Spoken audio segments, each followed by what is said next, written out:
Hi. Take a video, watch it slow-mo.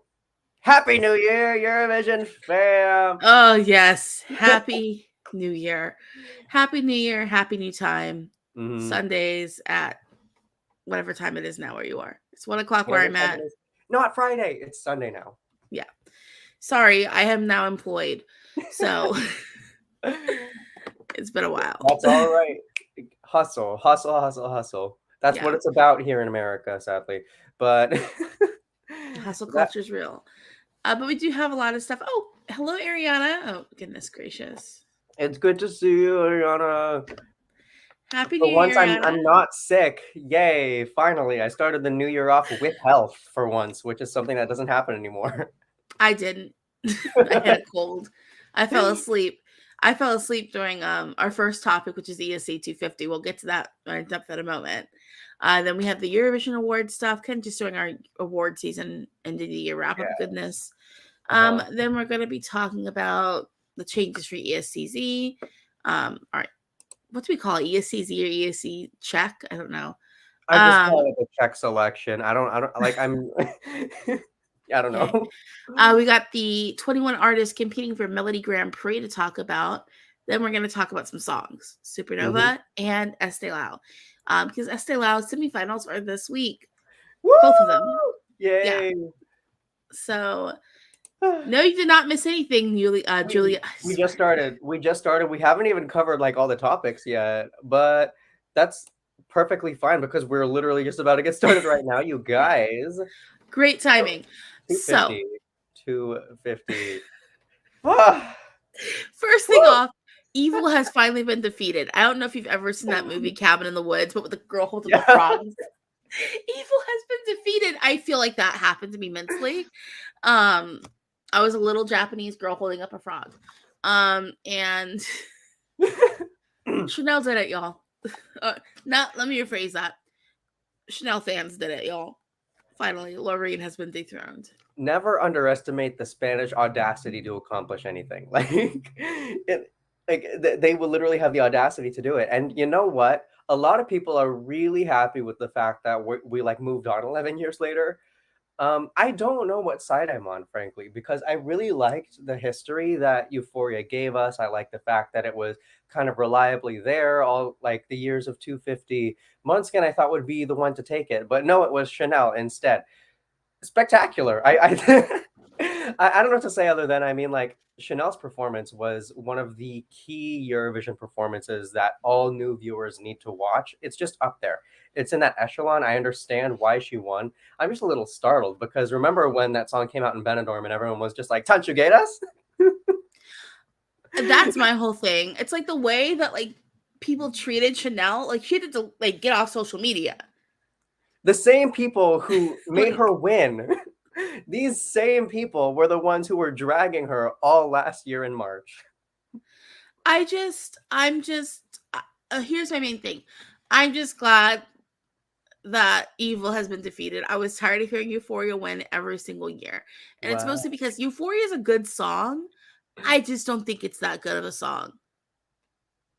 Like, it's Yeah. good, Uh-huh. but like, it's also one of those things where is slow mo gonna be our new? You don't know anything about Eurovision. You have to say your favorite Eurovision song real quick.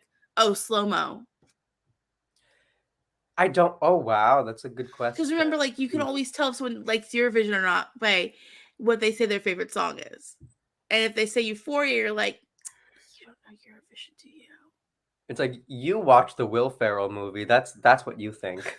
It's not bad, but I But mean, do your that's my homework. main thing. Do your research. Yeah, and it's like I like Euphoria well enough. I just again, it's been 11 years. 11 years and it's over. It's weird because I've seen kind of Baku and the years post that as like a new era in Eurovision. I Mm-hmm. wonder if Chanel's victory would reflect kind of like a new dimension in Eurovision because the last 10 years were really good. I really liked Yeah, the era that Baku so on gave us.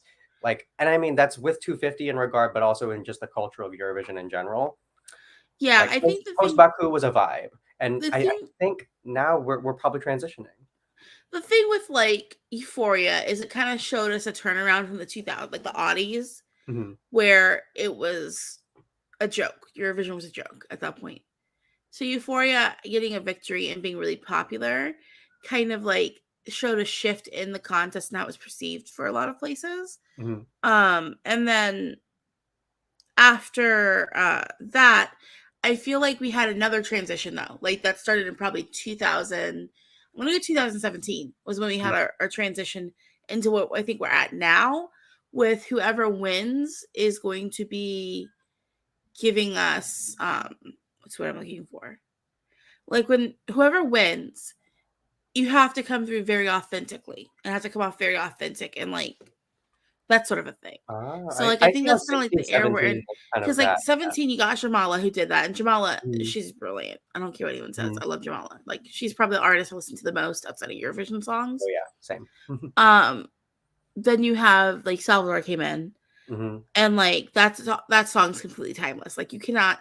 That's the thing. Like whenever people want to talk and smack about Amores pelos Deutsch, I'm always like, name one other song that could literally have won any year of Eurovision ever, any year. Exactly. Yeah, Exactly. That has a timeless sound. The timelessness is what caused it to win. yeah. Like that's a song that any you could send that you could go back to 1956 and it would have won. Mm-hmm. It's just that high quality of a song. And I'm with you. I will always defend APD and its legacy, the fact that it was the jury and televote winner. Like it makes sense because especially in that year. Mm-hmm. Yeah. Yeah. But I think So Augusto Dominguez. mm, Sydney, I think the transition to what we have started in 2016. 2015 was the year of inflection. 2015 was like there was some of the authentic I'm talking about in 2015, but it didn't win. yeah. Like Emanata, um Loic, rhythm quite like yeah, original. Yeah. yeah. Like those two in particular I think of, like if it was a Even year or Ilolo, two later, they would have been winners. But mhm. like we were still at the phase where we wanted something very, and I'm not saying that their packages weren't sleek and polished. I'm just saying they weren't like as almost manufactured feeling as what we got from Mons. Yeah. Yeah. When So like but like the time Jamala won, it just felt different. The whole like mhm, aspect around the winner was a different thing entirely. yeah. But like again, Loic and Amanada both did excellent that Mhm. year. So I think that's like kind of when the shift started. Even Norway. Oh I yeah, had the kind of feel like definitely. with Monster Like Me. Yeah, like it was there under the surface, but wasn't getting up all the way. Um Julia, no 2015 was Mon Zamarlov. Mhm. What was the name of the song? Heroes? Heroes. Until the gods Rise of I Phoenix left was them at. 2014. Um Yes. Austria and that was in Copenhagen. yeah, like Copenhagen, yeah, Austria won in Copenhagen. Then we went to Vienna, right? Yeah, with the Yeah, Wiener Hall. Copenhagen and Vienna, Stockholm, Kiev, and so on. Yeah. And now we're gonna go to Liverpool. But like, yeah, just kind of wrapping up stuff that happened with 250. The song that did the second best was Cornelia Jacobs. She got third, which we knew. We knew that was gonna be up there. We knew that was gonna be up there. Yes. So the Oh my Swede, gosh. Yeah. I mean, the Swedes got two of the top three. Um, let's talk about that for a Do we second. need to watch out? Honestly, if Sweden, I don't know. I don't feel like Sweden's gonna be as good this year as they were last year. I still get the vibe they're gonna win the next 5 years. Like I I mean, just they might win, but they're not gonna win. I don't feel like they're gonna win in 2023. mm. Um, then Sam Ryder was 16th. Yeah. Oh my Oh no, goodness. Constructed was 14th. So Constructed did better than Sam. The one Constructed that, is better than a lot of people in a number of categories. But yeah. And then like this one shocked me. Kalush Orchestra was 39th. That is the that was lowest for a debut. lowest for a debut, lowest for a winner, lowest just Like for a winning song to debut is what I mean. That was pretty low. Like Toy was I I think don't 19th its debut year. wait, what'd you say? I think Toy was like 19th the year it debuted. I don't what do you mean? Like the year 21, I think they came 19th. Like Oh, the oh, song came oh, 19th. I do remember that. I do kind of vaguely remember listening to 250 that year, and then Fuego just got astronomically higher. Yeah. Yeah. Yeah. I think, well, like with, I have my thoughts about why College Orchestra didn't get as many points as whatever, but So do I, and I feel like they're the same thoughts. yeah. Just I feel like Eurovision fans, I hear something with some hip hop elements that go a little That's okay. freeze I up a mean, little bit. I do think with the victory of Kalush, people are going to be at first forced to listen to more rap because this was a winner. So we get this in like the timeless kind of just like greater history of Eurovision. So I mean, like people are going to be hearing rap more often just because it's already there.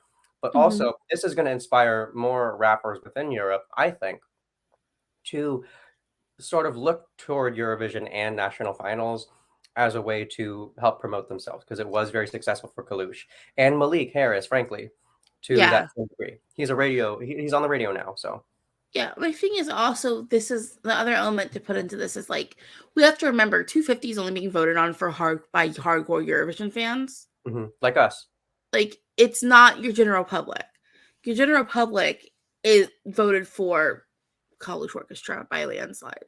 So like, or like they also, the general public also voted for Sam Ryder.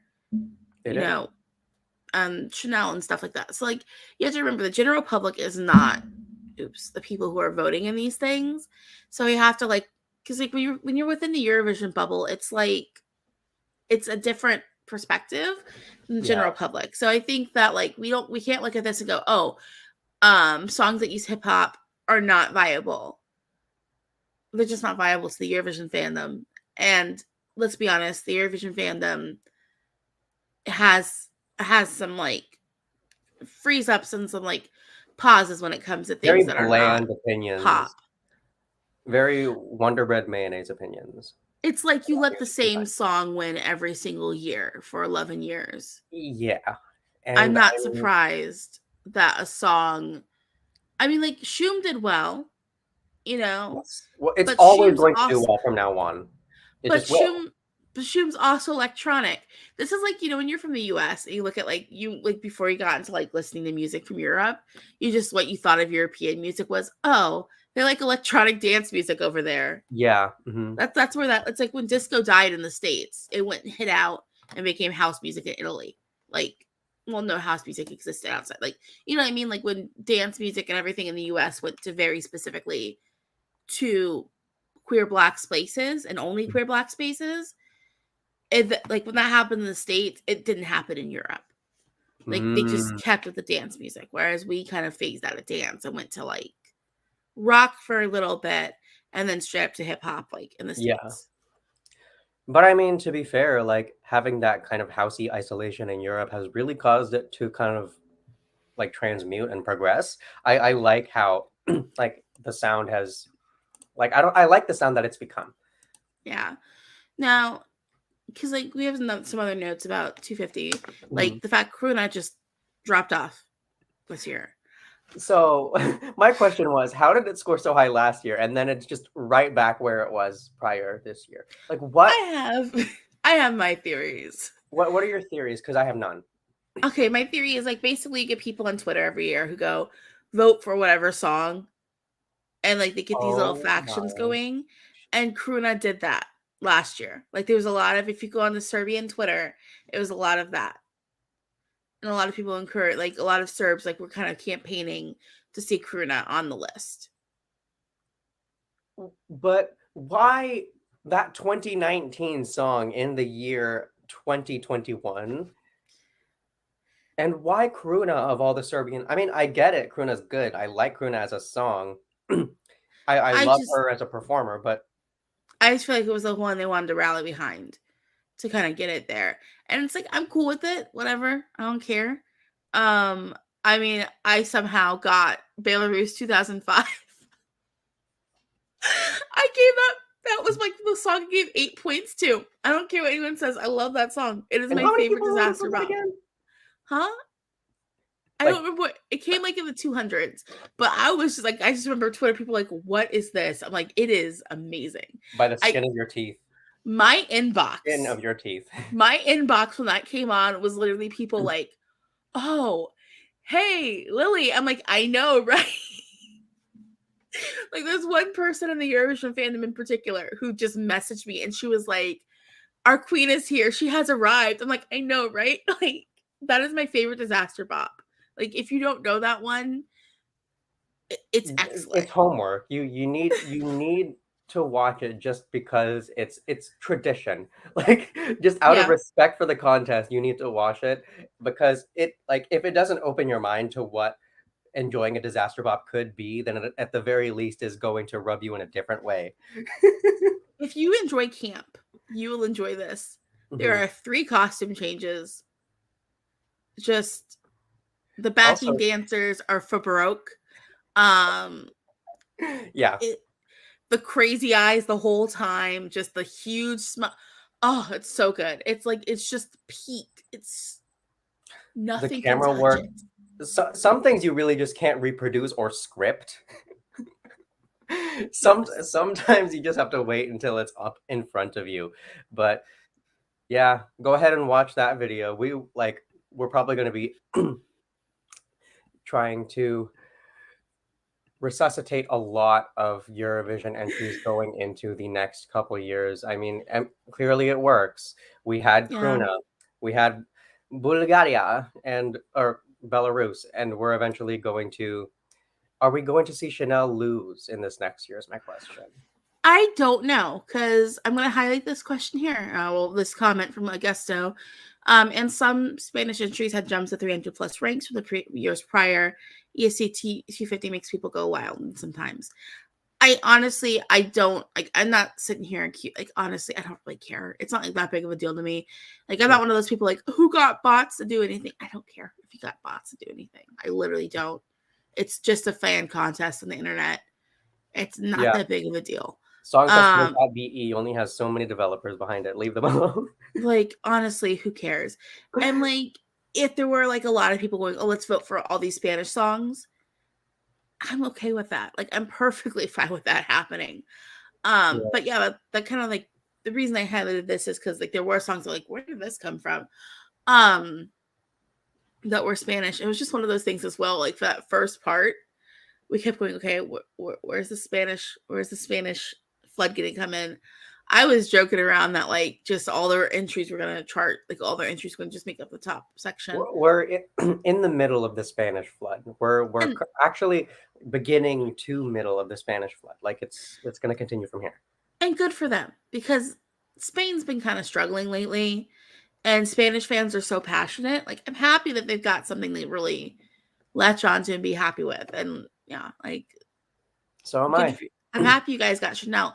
Now let's play a game called Whoever Wins at Benidorm Fest this year. Let's not irritate them and harass them off of social media, and then turn around 2 months later and they're the best person ever. Like that's all I'm saying. Like, can we just not do that? Uh, oh my goodness. The thing is, it's gonna happen, and it sucks. It sucks that it's probably going to happen anyways, because it doesn't matter who wins, frankly. Like there will always be that kind of sour opinion that follows the Spanish selection, and there will always be people who say the wrong thing. But one thing though, I do feel like the Benidorm artists are more conditioned now because they saw what happened to Chanel, Mm-hmm. you know? Yeah, Because what happened to her was so it obscenely like was. there was no reason for any of that. Mm-hmm. Y'all bullied her off of social media, and by the time she came back, I was like, support Chanel, make her win everything. Like, you know, I don't understand. expletive. Like, meanwhile, me and you were like, I apologize for everything I said, We everything I apologized for like five did. streams in a row, and you know what? Like, It's because we were wrong. We were wrong. and I'm okay with being wrong. Perfectly okay Yeah, with being wrong. yeah, it's all good. Um, but yeah, let's go from that to Eurovision brought back the Eurovision award stuff again this year. Yes, finally. Yeah, Um, and I think all the voting was on Instagram, so I did not vote because Instagram's a dying platform. Let's be yeah. I honest. didn't. I didn't see it because I don't open Instagram. I mean I do, but usually it's like for shopping purposes. Mm. Um, like that's what. Anyways, so yeah, so Like, we're just gonna go read through the categories and the results and kind of talk about what we think. So, most innovative staging, your category was the first category. We had Rosalind, Mhm. We Are Dami, the Rasmus, and Constructa as the nominees, and Constructa won that one. I get it. I get it too. I feel like the way the movements, like the way that the backing vocalists were kind of moving in the song, it felt very much like organic, like they were the lungs of the body, and Mhm. like the whole staging kind of very like corporal. Is that the word I want to use for that? Feel? No, it did. It felt very diagrammy. Like it felt kind of like you're in a hospital. It's weird to Yeah, reenact doing like medical stuff in choreography. It was accomplished though. It yeah, wasn't just accomplished, but she was singing in Serbian and the message got across. yeah. It came across like also, I don't know, because to me it's like it was like priest assisting someone in surgery. It's kind of like the feel I got. Like it kind of straddled that like weird horror movie from the 40s, 50s, Oh, that was so surgical intense. esque nature with like religious imagery. It was excellent staging. I totally get Mhm. why that went through like that. Yeah. So the next category we had was best vocal. Yes. And we had Nadir I can never remember how to say his name correct. Nadir Rustamali, then Amanda Georgiadi Tenfjord, Achman, and Cornelia Jacobs as the nominees, and Cornelia won that one. I disagree though. I don't think that of that list of four, I don't feel like she had the best vocals. But that's okay. I'm not saying that her vocals were bad. It's just if it was me personally, I would have selected, and I did not like either of these two songs, Achman or Nadir. I feel like the two of them just I prefer their voices over Mhm. Cornelia's, but I vastly prefer Cornelia's song over those two. I understand that. And also, we have to take into account the fact that despite our opinions of these songs, because we've talked last year about our opinions of these songs, they are still very vocally challenging Yeah. and they were pulled off very well. So there's no reason why they shouldn't be nominated. Mm-hmm. And yeah, I would say that they would be quite up there in terms of being a deserving winner for vocal, what you were able to showcase just in 3 minutes. Yeah. Yeah. Oh wait, Mm. so it was like, didn't Achman win? I don't know. Let me double check to see if I was wrong there, because I thought that's what it said. I thought it said Cornelia on the. If Achman won, then that makes a lot more sense. I'm sorry. Let me just double check to make sure, because I could very well be wrong. Just gonna highlight that while I look here. It would Uh, make sense if Achman won. I know, but you know what? I've got it here anyway. So let's Mhm. see. I also like how they brought these awards back. Like You're a right. lot. It was Achman who won. I Mm. was wrong. I do apologize. I make notes on doc. So yes, you are correct, Julia. Achman did win. Thank you, Um, Julia. but yeah, I probably would have said Achman as well. Like that. Then I agree. Then with the results. Yeah. I feel like just his voice is very. It's very good. I'm not just It's saying that very because he went good. to high school near me. Um, Woo. which still makes me laugh so hard. I still can't believe that. Well, I mean, you went to high school with so many people. I Or mean, I like, lived at high school near a lot of people. Um, mm-hmm. just the area I'm from is very odd like that. Then we have the best prop voting, which was Georgia, the miniature circus for Circus Marcus. Mm-hmm. Her name is Roberta, the mechanical bull that Achille Lauro brought along with him. Yeah, Uh, correct your ish. the giant disco ball from Slovenia, Mm-hmm. and my little children LPS. And then the Kingdom with the space cage was the last one nominated, and the winner was Roberta, the mechanical bull. Um, Yeah. Well, I mean, yeah. I That mean, was we're the best going for part. campy fun, so why not? Also, I know this isn't the point of like this award, but I don't. I personally wouldn't have nominated Space Cage because I see that as staging. I don't see that as a prop. I mean, we were kind of low on props this year. Let's be honest. Very much. Very much. I'm gonna go for 4. Real quick, I did not. No, I don't know him. I'm not saying I went to high school with him. I'm saying he went to high school near me. Like Oh, he yeah, like sorry. yeah. If I wasn't clear. No, I was the one who misstated that. Yeah. Yeah, Sorry about I just thought I didn't go to high school with him. I just like he's from like he went to high school near. I know the high school he went to.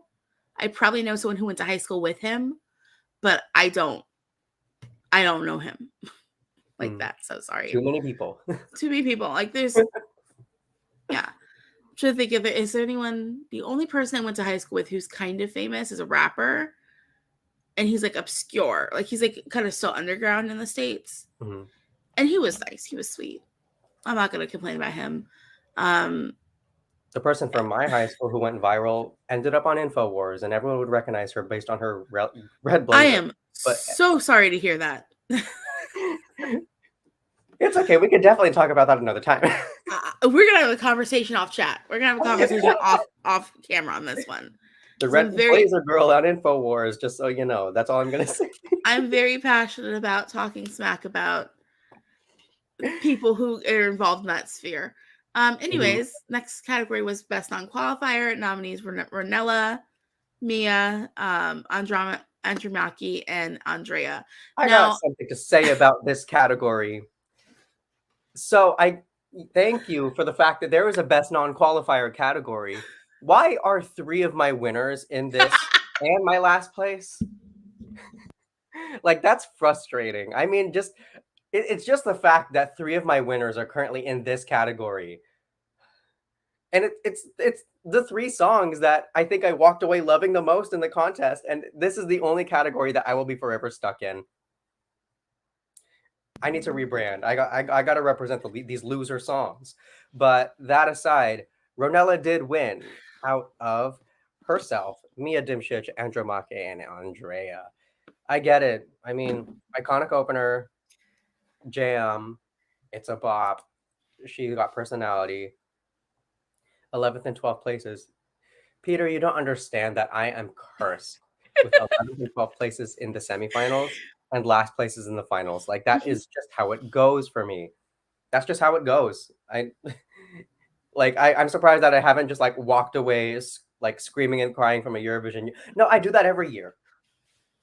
here's my secret. It happened to me in 2010. 2010, my top 5 was wiped out in the semis. And so after that, I'm like, you know what? I'm not gonna get upset. I'm gonna just sit here and I'm gonna have a good time. Who cares that other people didn't enjoy my favorite song? I get sad still. I get so sad. I just go, my taste is too good. I'm not like other girls. Like I just go straight up to that like mentality. I haven't accessed that mentality yet. You need to teach me that mentality. It's okay. You gotta just like you have to listen to nothing but really obscure music no one's ever heard of for like 10 years of your life straight. I'll be there. I'm getting there. Progress. And then you can access that space easily. Easily. I'll be there, don't you worry. Yeah, here we go. And here's some support. Ariana says, I remember voting for Ronella. Yeah. Thank you for that. We tried, didn't we? We really did try. Ireland was more popular. That staging was everything. It was like that was a polished Eurovision like girl pop package. I don't get it. Excellent. Mhm. Next up we have best lyrics. Nominees were Brividi for Mahmoud and Blanco. Mahmoud and Blanco. Mhm. Sadare Sadare by Maro. Constructas and Corpore Sano, and then Stefania by Kalush Orchestra.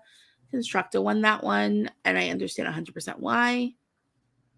I mean, Like, it's so good. Like we were hashing out the lyrics for so long. Like during the stream last year, I remember we were just like, "This is so meta." Like, I yeah. can't believe that this is her song. That this is actually this is her work. And when she brought it to the stage, it was deserving of top 5. Just point blank. Period. Like Mm-hmm. there's nothing really. I do wish though for the best lyrics category that Croatia were mentioned again. I get it. It's an infidelity song that people hate. But you know what? She should have deserved the nomination. She should have got it. Okay. Well, you know what? If we're gonna go over a complete, no, I'm not gonna go that far. I was about to make a joke about like the lyrics to Stripper and how completely beautiful and poetic. No, I do get that. I'm I do joking. I'm unironically get 100% that. joking. No, no, I please mean, don't. you have to be able to understand it from a wider perspective than just, "Oh, public television," you know? No, here's what it is. It's because I'm how do I phrase? Somebody made like a like you know how they like the axiom of like political alignment. So I Yeah, made an axiom of like internet posting, and one of the quadrants that I fit firmly into is ironic and just ironic devious. That's how I use the internet. ironic, devious. I'm old, okay? I remember having like un or like somebody had made like an iceberg of like do not research stuff. I'm like, the first tier of this iceberg is just stuff we used to send each other at school. Like this is just like stuff we used to email each other and people would get mad at you because like you sent them something highly inappropriate to their email. Like that's just like how we use the internet back in my day. Oh And my that's like god. I'm still on the internet for fun. Like I'm not pressed. I could go without internet for a while. So you remember, like, dial-up. Yeah, I do. I used to use dial up until 2003. That's when we got faster speed internet where I live. Mhm. And you want to know what I used to do on dial up? I went straight to fanfiction.net every day after school. I knew Culture, how to use the internet like a professional, and that's what you did on culture. the internet. Oh yeah. Oh yeah. Now you can't find any of my old stuff from back then because I was one of the people whose stuff got eaten by the purge. Mm. And by the time the purge happened, they had already switched over to LiveJournal. But if you go on LiveJournal, you can find my original thoughts about Eurovision 2009 through 2013. I kind of live reacted to every song. So it's Oh out my there. You got goodness. to look for it, but you can Can we find it. link it below? No, we can't. But you can find it if you dig for it. I promise you, it's out there. Oh my goodness. All right, now we know that her thoughts on Eurovision are out there somewhere in the internet. If it's linked, it's not going to be linked though. If you search for it, then it will be there. Coming up in Yeah. the next category though, we have best look. Okay, yeah. Sorry, we got off on tangent. That's So yeah, best look op we had Sheldon, mhm. Monica, Subwoofer, and College Orchestra, with Subwoofer winning. I've got thoughts because we can talk about fashion for days. Um, Yeah, I yeah, yeah. It's Yeah, the most striking look. It's people dressed as like yellow wolves. it's good for TV. Good for families. I'm done. I'm done. I'm leaving it there. I have nothing nice to say. I really want to know Um, the stakes for this. So I really, really loved the last category. I struggle with this category. Like these are the four nominees. I get it. I mean I Monica, I get can I see. get why two of them. Yeah. Monica was like a sentient mushroom at a disco, and I loved every second of it. Like I just don't know. I Oh just my God, every why time did you like the say way that? she moved was Why did like you say that? okay, you know in Fantasia. Yeah. No, stop. Like I can't believe you're saying that. I can't unsee it. Just like the way she wiggles. Yep, just like those mushrooms were wiggling in Fantasia.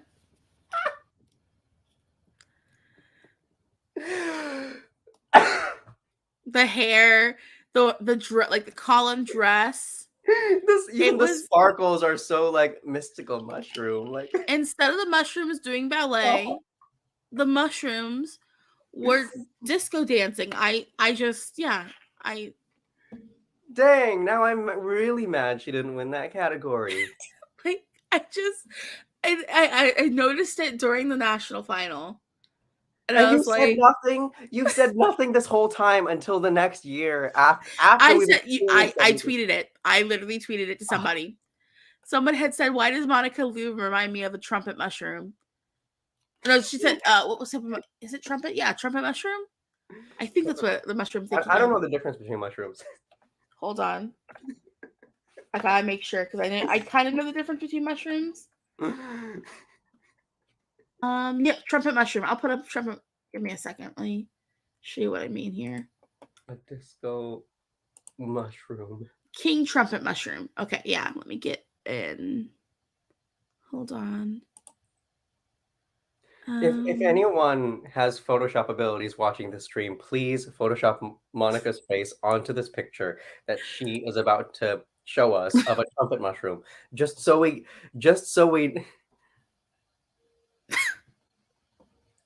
You see it, right?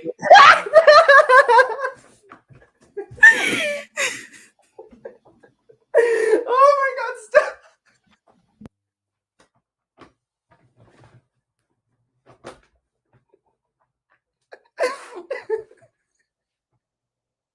I'm telling you,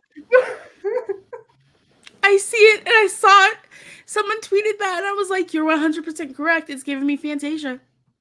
So I said something back and like, I wish I had this perspective when she was competing. Oh, holy mushroom! I Holy saw it and I mushroom. was like, I love this. I love it. It's so bizarre. Like, The mushroom song. Thank you for giving that to me. I will hold that to my heart. and it's still my winner. I don't care what anyone says. I love that song. I love everything about that performance. I will defend it forever and always.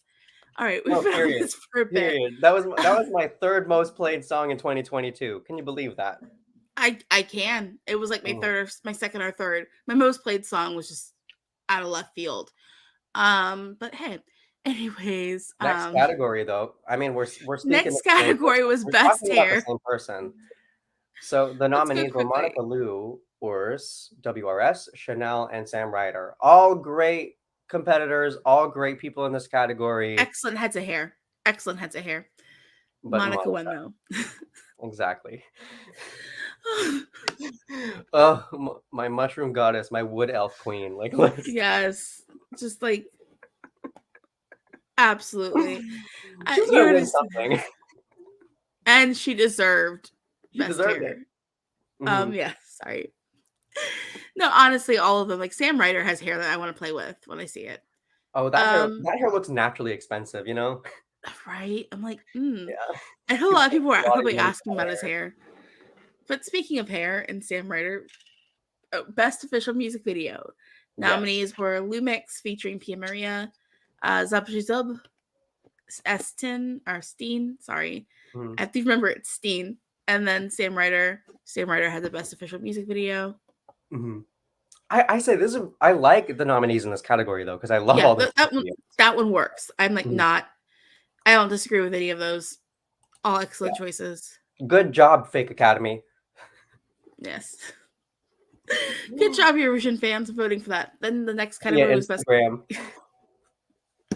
Next category was best choreography. Nominees were Michael Ben David, Subwoofer, Constructa, and Chanel. Chanel won that. Yeah, I get why Michael Ben is up here. I get why Subwoofer is up here. Constructa is also very meta. I get why she's up here. But I mean, when it comes to choreography, you know, like that's still I think the hardest dance break we have ever had in the contest. 100%. 100%. That alone is legendary. So, España, be proud of that. And like it's like when you're listening to songs in the national finals this year, you can see Chanel's impact because every national final has a ton of songs with dance breaks. We are in the post slow-mo world. We are now in the dance break world, y'all. I'm curious to see how some of these people are going to pull off their dance breaks. We've been needing dance breaks back in Eurovision, though. Anyways, yeah, they've been sorely missing. Yeah, we're kind of going back to like the early, like I feel like in the 2003 to like 2005-6 era, there were dance breaks. You know what I mean? But they were lit. Like they were fun. Yeah, and bring us some good. People should. Oh, sorry. What? Like bring us good choreo with it. I'm happy. Some people should do a dance break instead of a high note. Exactly. Yeah. Exactly. Yeah. She is already legend. 100%. Exactly. We don't have to say anything. Obvious winner. Yep. Oh, sorry. So the last category was best moment. Nominees were Sam Ryder consoling Marius. Yes. Um, Alessandro in his green screen suit. Hmm. Um, Laura Pausini sings Nel Blue de Ponte di Blue, which, side note, that got so low on ESC 250. Like, I was shocked. Like, I was like, Wait, what why did it is this get? here already? I actually didn't see what it got. It was like in the 200s. It was really high. Oh, Yeah, it was like, you're not supposed to be here. I'm sorry. Italian And or black? then the last nominee was Ukraine's televote result. Winner was Ukraine getting their televote, which that was a great, yeah, That I was a great agree. moment. I mean, we were all watching, we all saw it, and it was beautiful. Yeah. I love reliving moments like that because you could see with just the win when it happens. Like you could see Yeah, it in their eyes. yeah. It's like I love just that moment. Like, honestly, that's probably my favorite moment every year when people get like Mhm. the televotes and you just see like people go up and Yeah. crazy and everything. So yeah. Same. All right. Just like hold on, there's a comment real quick. Which is why we need more people on stage. I think this is tying back to the dance break conversation. So Mhm. yeah, Julia says, which is why we need more people on stage. See, I get why we have the 6-person limit. I totally get it because if we get with too many people on stage, you have to think about logistics of like making sure if it has a mic, everyone's sound check is okay. Where people, like, the more if you have every delegation bringing more people, that's less rooms. Like, it's kind of like a space constraint issue. Um, there's ways you can make the stage look more full of people without going for more than 6. Mhm. I think it's something like because we've seen it happen where the stage looks like very full. Um, so I yeah, mean, yeah, use the LED if there's an LED.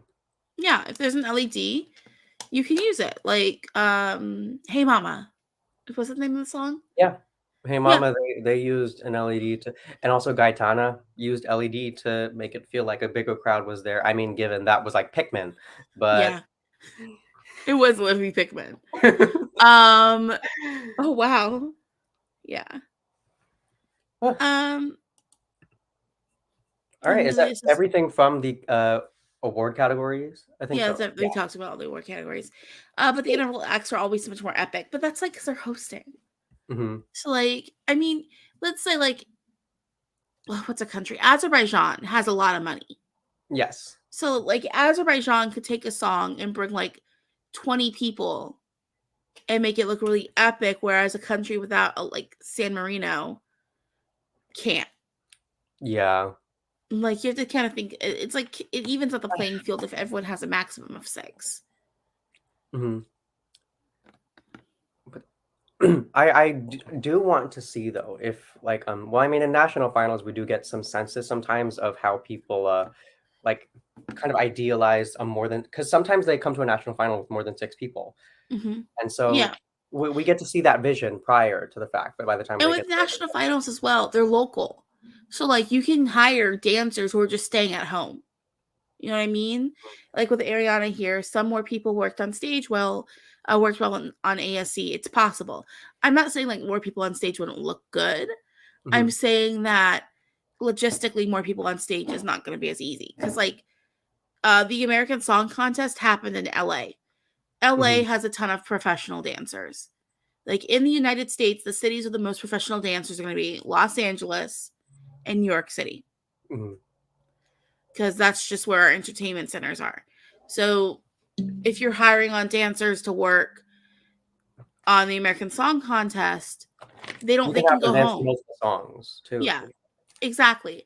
It's like UMK. When you watch UMK or you watch Melody Festivalen, there's you can there's like what's his name? The one that was dating Zara Larson. He at one point, like he's an SVT dancer. So like you see him at Eurovision consistently because he Mhm. works with Sasha Jean Baptiste a lot. And you see him at Melody Festivalen. And like with Because he's a those like yeah, yeah, professional. like you have like you can watch the show and see, okay, yeah, this dancer is working on all these songs. It's just like Mhm. it's one of those things that like how do I make if I make sense? It It's does make like sense. If they work if they like work within this space and they're already like geared up within this space, then it's easier to go from like song to song kind of a deal. But if it's yeah, delegation after delegation, you have different language rules. You do have different like housing logistics, you have different like technical setup. It's like all it could be a lot trickier the more people you add. So 6 people, it's good for getting things to stay consistent. Yeah, and then let's see. Julia says, but Europe is so small and we have good public transport. It can't be that hard. My main concern is like not that it's that hard, it's that logistically speaking, you have to think about like now the delegation has to pay for more hotel rooms. Now the delegation has to pay for more dancers. Like traveling necessarily to get to the contest wouldn't be the problem. It be an issue of that sort of thing. Mhm. Also, a lot of people who do more staging for more than one song Mhm. in the year. Like Sasha Um, would do like 4 or 5 stages, yeah, like like Sasha will do in 4 or Eurovision 5, Fam.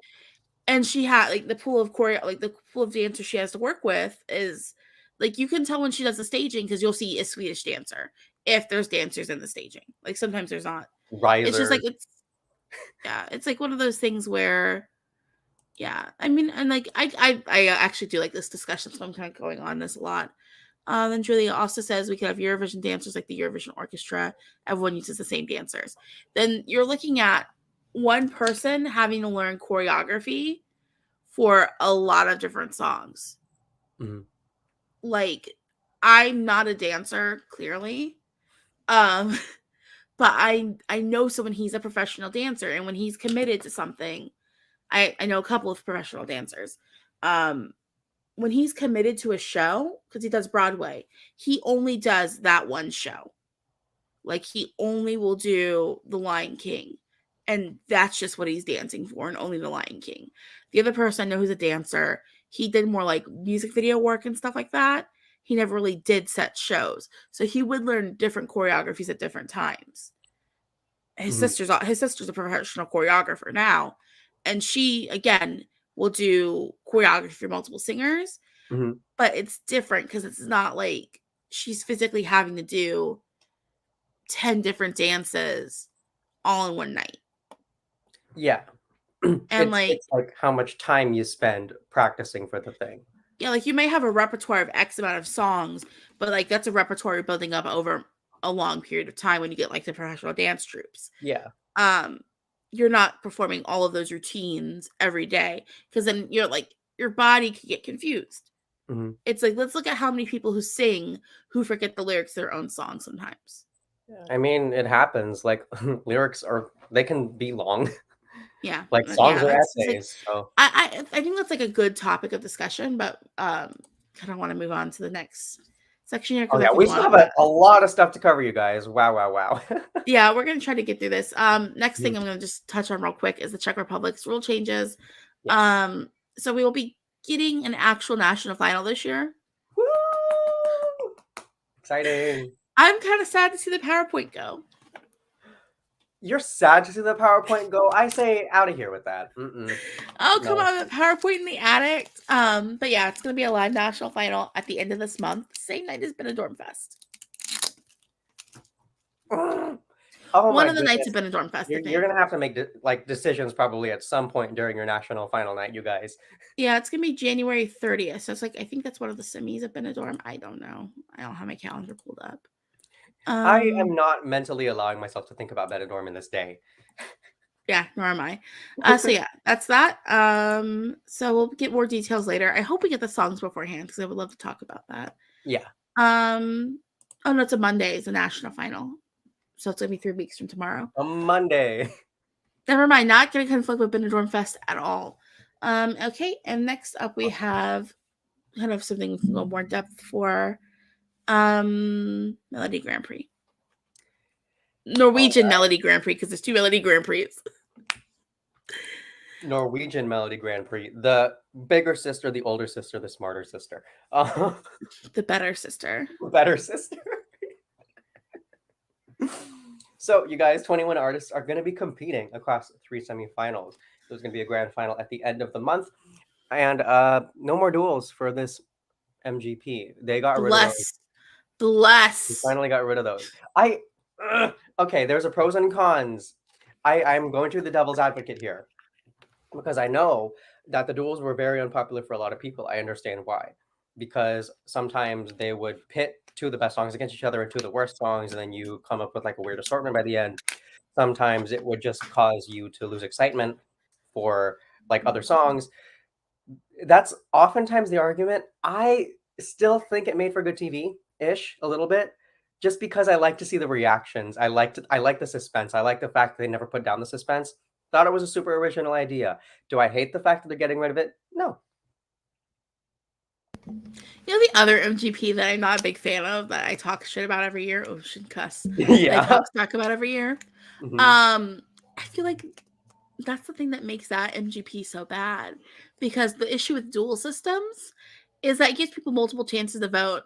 So a song that doesn't grab you on the first time can get another time to grab you. That's my issue number one. Issue number two, I would turn off the final. It wasn't retaining me. I would turn it off after like the first duel because that's usually the first duel was like the only two songs I cared about. And then after I'm like, fuck it. I don't know. Well, again, I'm swearing, but it's like I just didn't care at that point. Like, whatever. Yeah, yeah. I'm not wasting my Mhm. time. Let me go see what Lithuania is up to. Yeah, kind of like how I felt about that. So I'm glad to see the duels are gone. Another thing that they changed is that they can now have auto tune. I don't feel as strongly about that as I thought I was going to. I remember that being a huge point of contention last year when Luna Key like was Mm-hmm. disqualified from Benidorm. But I mean, this isn't Benidorm. This is MGP. Norway, I feel like is going to be more likely to use auto tune. Generally, I feel like there are Yeah. a couple songs in this lineup after listening to these snippets that are just like, maybe an auto tune sound would suit this, the sound of the song. But as also Norway, we just go for more of a mechanical sound, anyways. Yeah, the other thing, like, I know a lot of people, what about my main thing is like I'm not worried about autotune because autotune's not a miracle worker. Autotune cannot fix a vocal that's just Being, yeah. terrible. It's Mhm. not gonna happen. As much as I love Me Tonight, if that had autotune on it, it would still sound a mess. Like, it's not a miracle worker. I Mhm. also think the good thing with autotune is, well, I think most shows you watch that have singing on them use autotune. Just that's Modulation. it's at this point it's commonplace. It gives you a better show. Um, Also, you can use autotune very creatively, and this opens up the door for people who might not necessarily be going to Eurovision, but are just competing in their national final. Because, like, you've got 21 songs here, and potentially that's 21 artists that people outside of Norway haven't heard of. And Yeah. people in Norway can now be introduced to that person's music as well. Mhm. And so there you can use autotune in a way that's really artistic, where it's more of an instrument than it is like a crutch. Uh-huh. So for me, I only see pros. I don't really see any cons to switching over to having autotune. Yeah, I mean, I do understand how the perspective of some cons like, I understand the perspective a little bit, but at the same time, it's just like, yeah, like you said, it doesn't fix a bad vocal. Like, if it's a bad vocal, you're gonna hear that nonetheless. But also because dang, it just makes me mad that we didn't get Luna Key last year to compete because that was kind of like a rung before she was able to, like, even get on the stage. And Norway, she wasn't though she hmm, wasn't even really using autotune though. It was like a kind of a vocoder-esque effect. And mhm, I've been pro vocoder at Eurovision for years. I don't see why they can't have it. I really don't. I well and truly cannot comprehend why. Because it's mhm, like, oh well, and it's the Eurovision Song Contest, not the Eurovision Vocal Contest. mm. Like, Yeah, it is, that's honest true. and like I said, like a bad vocal, if you cannot sing, you're not gonna be able to sing with autotune. Mhm. It's just not gonna happen. Like, I think a lot of people have a misconcept of what autotune is. Like, they think it kind of, what's it called? Uh, it matches your pitch to what they think is that it matches the pitch of your voice to the note that's being sung in the song. That's very, very, very hard to set up, and they're not going to be able to do that. No, it literally just so basically the way that I understand how autotune works, in case anyone doesn't know, is like the note that you're singing, it auto adjusts it so that makes it sound like it's a finer tune of the note that you're already singing. So if that is off key, then it's going to be off key but sounding better. Like, Yeah, it's gonna be a clearer sound of that off key note. So, yeah. yeah. And there's degrees to autotune too. It's not like it's all like, okay, let's turn it on to this level. It's like you can adjust it up and down. So like if you want an example of a song where the autotune is turned way up, basically anything by T-Pain. And T-Pain's an amazing vocalist. Like if you hear him, he's a great singer. He Oh, he's just like a uses gospel autotune. singer Yeah. too, doesn't he? Yeah. He just uses autotune in that way as an artistic choice. Believe by Cher. Everyone knows that song. That song was purposely had the autotune turned way up on it. It was like kind of one of the first songs to do that. Mm-hmm. Um, Yeah. like it's an interesting thing. It's like it's when you get into like music production stuff, it's pretty interesting there. Mm-hmm. So yeah, I'm not opposed to it, but like I'm just not opposed to it either. highlighting having from Julia having autotune at MGP but not at ESC doesn't make sense. Um, Again, the thing is also with a lot of national finals is it's not just choosing a Eurovision song; it's also like meant to entertain the public Yeah. of that country. Because So sometimes I it's can, not gonna be they're sometimes they're not gonna watch Eurovision, sometimes they just have their TV on, and it's mhm, just, like, something good to have in the background. A lot of national finals kind of fit in the category of it's just good family TV for springtime. yeah. That's just how it tends to be. Like the biggest like Melody Festival. And I know people who watch Melody Festival and who don't watch Eurovision at all. Mhm, yeah. It's like just like that's kind of the difference. San Remo is another great example of You that. can love a national final and not watch anything to do with Eurovision. That's the great thing about them, and that's why they have such personality. Yeah. And then I think the cool creative ways for autotune. This is from Mhm. Ariana. I think there are cool creative ways for autotune. Just can't use it as a crutch since you have to go without an ESC. Exactly. Yeah, mhm. Like exactly. Like you That's can have what it. we said, but in the most concise point. Thank you, Ariana. You're very Yeah. good. So yeah, and then kind of getting into the song. So we've got three semis. The first semifinal consists of the following 7 acts and songs, which are Alessandra Mele with Queen of Kings, Mhm. Eric Ness with Wave, Joust and Byron with Freaky for the Weekend, Katie Goldbertson with Tarare y Paradis. Then we have Rasmus Thal with Tresco. Ulrike is back with Honesty, and then Umami Tsunami featuring Kyle Alessandro, Christian Hjogstol, um, and Magnus Winyum with Geronimo. All right. Woo! Out of that list, we have your three Melody Grand Prix winners Mhm. listed there. So Joust, I still think he smells like baby powder. I don't know how else to express that. I'm just set on that. He came 10th with Grab the Moment with Alexander Vollman back in 2017. Mhm. I think that was a good song. I'm not gonna lie. I wasn't big on it until we got it. I was like, you know what, this works. Oh, Um, oh. you don't like YouTube it? outro. It's a YouTube outro. That's what it is. Oh, I feel a Tell me little it's not. insulted. Tell I don't tell me know. it's not. No, Well, we're getting I back also have to a that. soft spot for Norway. I really do. Like, let's like Same, yeah. Oh. um, then Kate Goldbradson, who won Mhm. MGP in 1987 with the song "Midlive" and placed ninth I like at Midlive. It was Eurovision. such a nice song. Like, that is one of my favorite, Norwegian songs in the '90s for me. That's the 80s. Was it really the '80s? Yeah, that Oh, mullet, that mullet. you're right. Oh my gosh, Midlive was the '80s. Okay. I need to watch '87 again, you guys. That was a really good year. That was your Switzerland hosted, right? '87? Am I crazy? No, Or no. Ireland? I don't remember. Who won '80? Hosted in No, Belgium was 87. hosting. Oh well, there we go. Yeah. Oh, that's why I don't like that year very I well. thought it was good. I thought it was a good contest. I mean, it's okay. It's not bad. But Like, here's the thing with the I 80s. enjoy one-dimensional ballads. The 80s is probably the decade I know the least for Eurovision. I like Um, the I 80s. think it's I love better it. than the I love it. oddies, but I just don't know the 80s as well as I know like I know all the winners from the 80s, Mhm. but like I can't really go into depth. It's not like with the 70s where I can go, oh yeah, 1979, that top five, iconic. You know what I mean? Mhm. Like I know the 70s like probably the best, but yeah. That hair though, that hair was 80s. Like that mullet, glorious.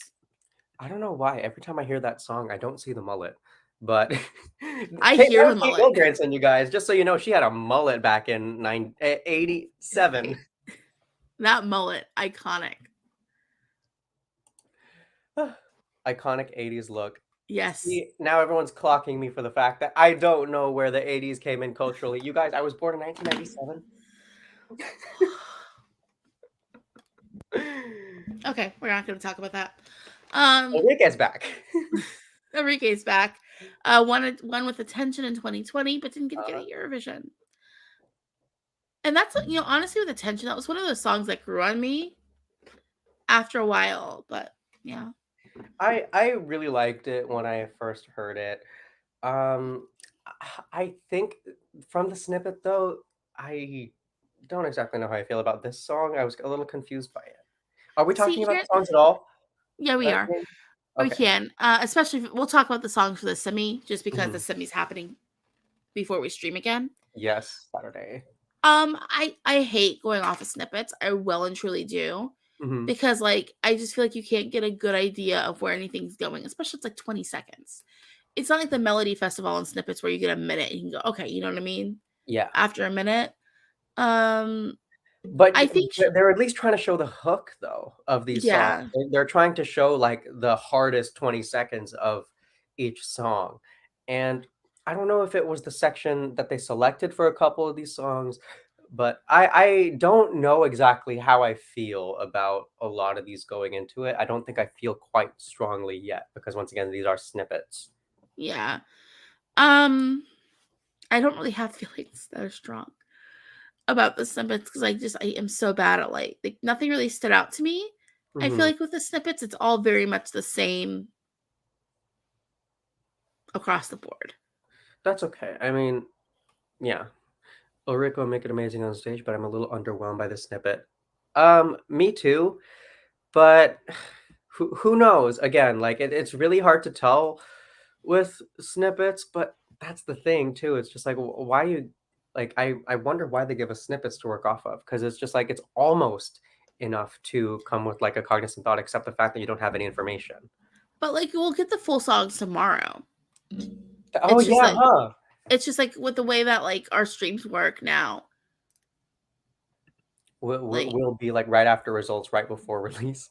yeah, it's kind It'll of be like over. for Norway. Mhm. Um but yeah. Were Sorry. there any of those who like kind of stood out to you after listening to the snippet? I just hate the fact that like people I want people to like unlearn the word umami. That's a whole side note we can talk about one day. Yeah. Yeah. Yeah. I'm Yeah. I'm with you in that sentiment, and I'm not gonna talk about that any further. All right, then we have the second semifinal, which features Alejandro Fuentes with the song Fuego, Mhm. Bjorn Olaf with Turn Off My Heart, Ella with Waste, and that's like waste. Mhm. Waste, not waste. Waste. Oh, sorry. Elsie Bay is back with Love You in a Dream. Then we have Joan with Echo Any Meg, Sandra Long with Drom de Bord, and then Swing It by Prohibition. I love the fact that like every semi has at least two songs in Norwegian, it looks like. We're No, yeah. the final one doesn't, but these two do. Mhm. It's good. It's refreshing. It reminds you that Norway has a musical language of its own. Yeah. Um Alejandro came third um on the third oh season yeah. of Sorry. Norwegian Idol. Competed in Melodi Grand Prix 2018 with the song Tengo Otra. Elsie Bay, if y'all remember her from last year, sang The Death of Us, and I interviewed her. She was super awesome. Yeah. She is back with Love You in a Dream. Honestly, I'm happy to see her back because I did Mhm. love Death of Us. So Yeah, Death of Us 2.0, I'm okay with. I'm good I'm with that. perfectly fine It with was Death of great. Us It was 2.0. great. I love Death of Us. There was nothing wrong with it. I would be happy if she reproduced it, and if she did, then perfect. Send that. Mhm. Like, That's exactly it. yeah. Um, Um, and let's see. Sandra Ling came fourth on Norwegian Idol and had a number of top 10 singles in Norway during the noughties. Yeah. Sandra Ling. And yeah, Yeah. and those are the returnees first Yeah. semifinal two. Those are gonna be who is after the first semi that we're gonna be seeing this coming week. Yeah. And it's just kind of like people who like either try to like, we kind of like, I highlight people whose names are like, oh, okay, this person's kind of like well known in their country, or this person's will be known to Eurovision fans. Yeah. Next up we have semifinal 2, which has oh gosh, I can never say her name correct. Akuvi with Oh, Triumph. this is semi 3. Oh my gosh, right, semi 3. We have Akuvi with Triumph, Alta Mhm. Peterson with Masterpiece, Elaine Thorpe with Not Meant to Be, Maria Celine with Freya, Skrillex with Love Again, Stigvan Ayek with Someday, and then Tierkel with Break It. Akuvi, we're going to remember from Melodi Grand Prix 2020. Someday. She was an automatic qualifier that year. Lots of orange. Mhm. And then we have Alta Peterson, who competed on the 2010 edition of Norwegian X Factor and competed in Melodi Grand Prix 2021 with World on Fire. And then Stig van Eyck who represented Norway at Eurovision 1999 with the song "Living My Life Without You." Iconic. That is one of the Norwegian entries that you absolutely should see. Do you think he's ever been to a Chicago Bulls game in his life? What? I'm He was wearing. sorry. You remember Stig? How he was wearing the Chicago Bulls jersey? Yeah, I'm sorry. Maybe. Well, also it was the 90s. It didn't matter. Yeah, basketball was fashion in the No, it 90s. was. You have to remember in the 90s, like the Chicago Bulls specifically, because of Michael Jordan and the I was named after 1993. him. I was named after Michael Jordan. I'm done. I'm done. It's No, something my I'm stepfather not would being do. ironic. Oh no, I believe you 100%. My Filipino. step my stepfather was obsessed with Michael Jordan.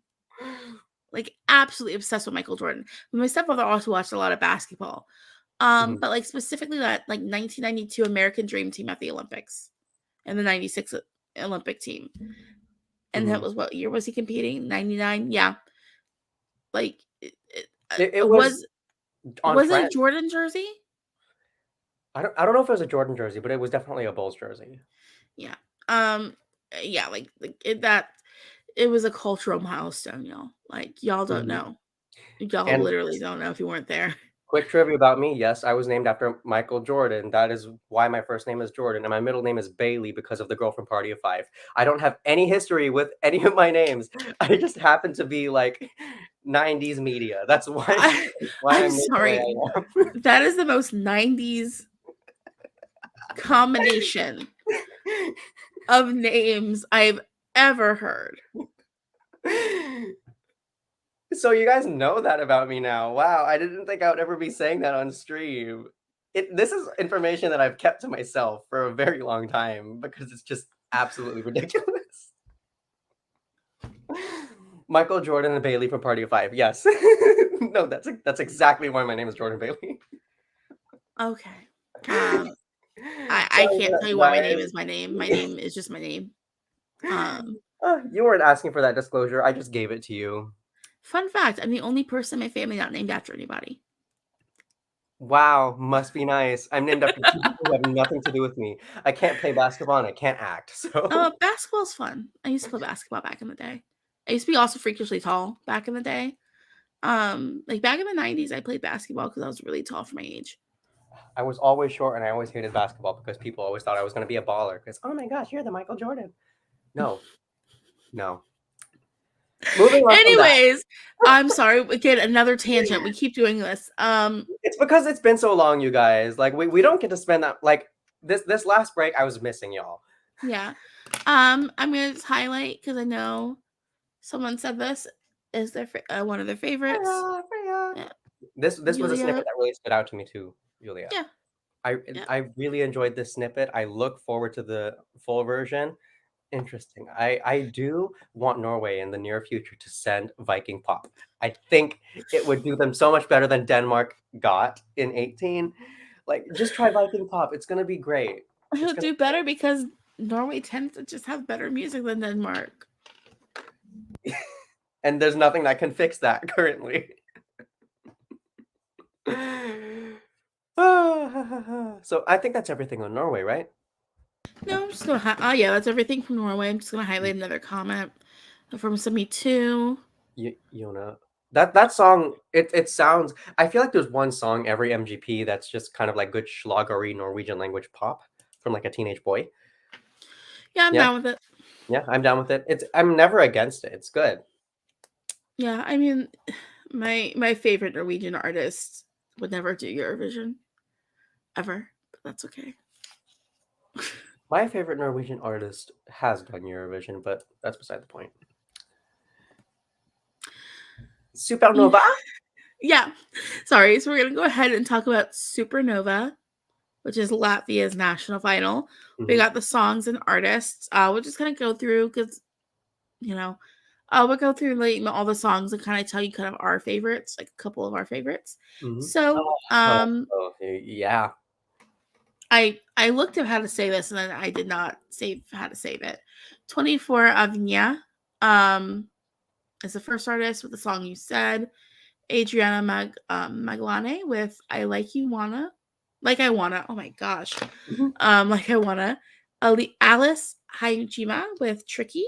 Arturs Hati with Love Vibes. Ayavi or Avi with Let Me Go. Inspa with Sway. Use with Stranger. Katarina Miller with Beaten Down. Louisa with You Hold Me. Markus Riva with Forever. Patricia with Hush. Realm with Fake Love. Sudden Lights has the song Aya. And then Thomas Kadarowski. My gosh, sorry. Tom's Kadarowskis with When It All Falls Down. And just kind of returnees that we have. Big one, Markus Riva. Yeah. He's back again. This is his 8th try to represent Latvia. And you know what? I love that he never gives up. I'm a Markus Riva defender for that reason alone. Eustace back. He represented Latvia in 2016. Hmm. He was the last One of my Latvian to favorite songs that qualify. year. Huh? Yeah, Heartbeat. I think Heartbeat was like one of my top 3. That Um, was too new for 2016. Like yeah, 2016 wasn't exposed to that yet. yeah. Songwriter for that song was Aminata. Hmm. Aminata was too new for 2015. So to be Like honest there. Latvia, I'm still baffled how Latvia has her. And then other returnees are like Inspo. They came 8th last year at Supernova, Hmm. and Realm came 10th at Supernova or 9th or 10th. I can't remember. And actually had one of my favorite songs from last year with Plans. I Hmm. absolutely loved Plans. It was like a total pop banger. Um, Yep. Four returnees this time around. Ah, like what would you say from is kind of Peter, real quick, Peter, dear Latvia. First of all, why a final on a Super Saturday? Thank you, Peter. I want to know. I think we have 12 songs that are going to get selected that day. At this point, who knows what the 12 Germans are going to songs do? now? Yeah, we're at 12. Or We're at 12 12. shows. I think 12 shows and 8 finals. I don't think we've ever had a Super Saturday that was this compacted. I think I this has to be a new record. I have 3 monitors on my computer. Actually, I have 2 monitors I usually use. I have an extra monitor to the side I can hook up if I want to. I have 2 iPads, but I have 2 laptops I use when I watch national finals. Yeah. And I can also put some stuff on my big I have a 60-inch TV screen. I still don't think I'm going to be able to watch everything. No, because I mean, it comes down to attention span at that point. Because it's just Like like pause, play, pause, play, pause, play. well, like if We do this. Denmark's on, is Denmark on that day at all? I can't remember. If Denmark is there, I'm not watching that one. Just MGP is not worth my time. Um, and then like Now that San first. Remo, I watch usually because I watch San Remo throughout the week. So the Mhm. last day of San Remo, I just kind of tune in at the very like after everyone else is finished. Yeah. I'm already busy in February. Like, there's only Oh, one. Sorry. There's like already one. We're not gonna be streaming one week in February because I'm busy all the month, like the whole month. But yeah, like that Saturday is gonna be intense. We'll be here the 12th. We'll be here the 12th for sure. But yeah. Oof, it's gonna be intense. Yeah, this is gonna be me on the 11th. I love the memes on Twitter with those wall screens. Yep. That's really the only way to be able to watch like as many as possible. We only have 2 eyes, Yep. everyone. We No, only have 2 eyes. yeah. Um. Thank you, Julia. So Germany is not going to do that to us.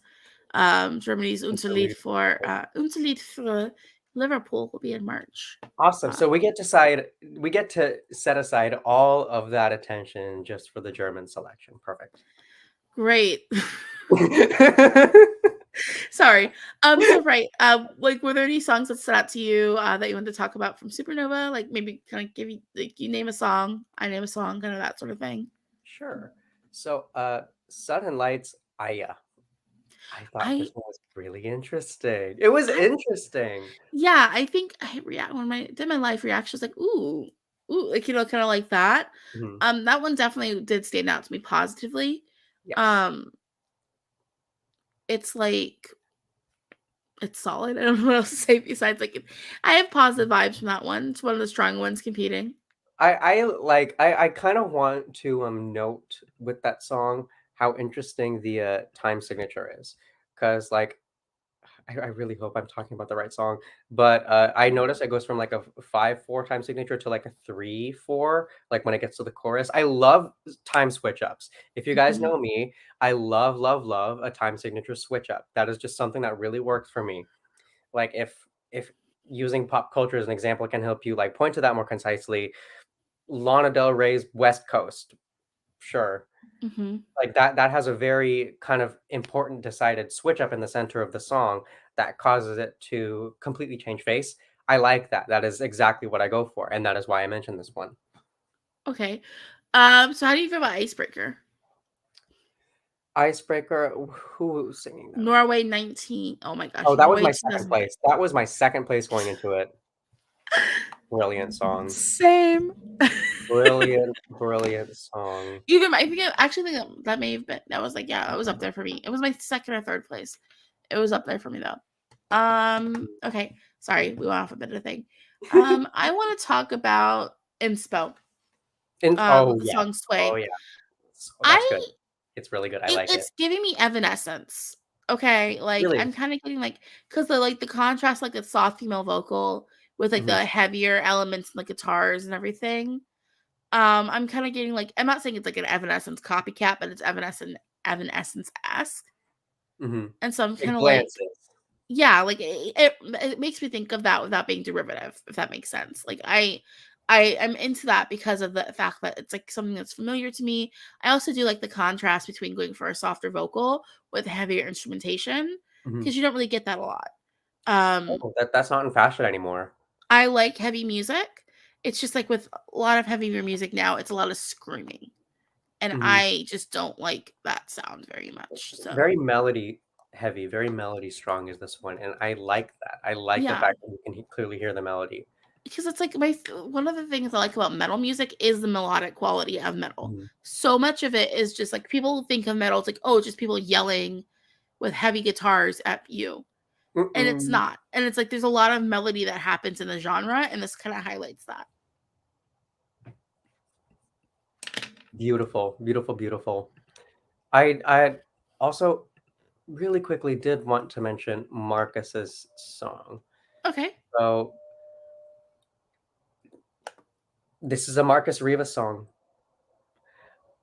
Is it as good as his 2016 entry? No, No. but this is it's second to that for me. Yeah, I was gonna say It's it's one of better his. than most of his entries. Yeah. Thank you.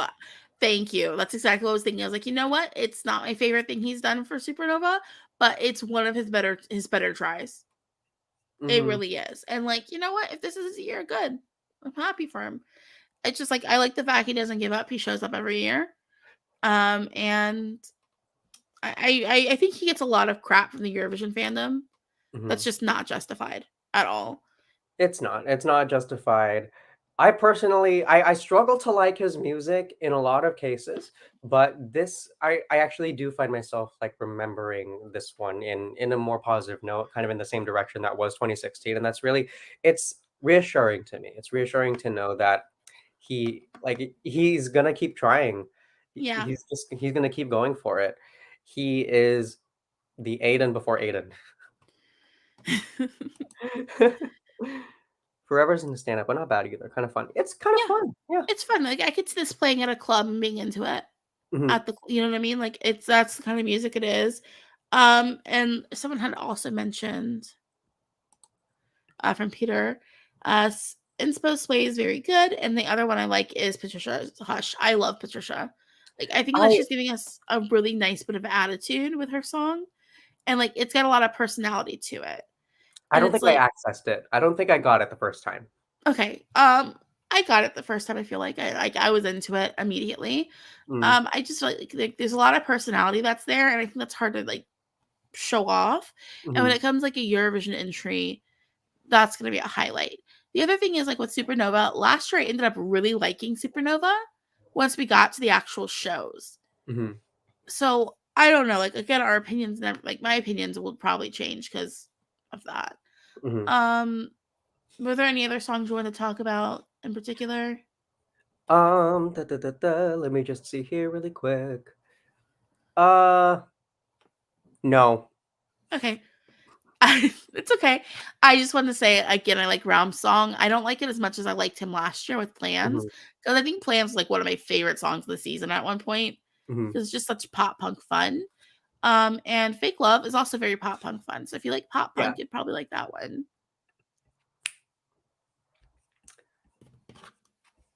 Yeah.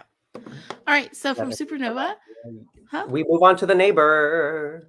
Yeah, we go over to Latvia's neighbor, Estonia. Um, yeah, they touch. I was like, do they touch? Oh yeah, they do.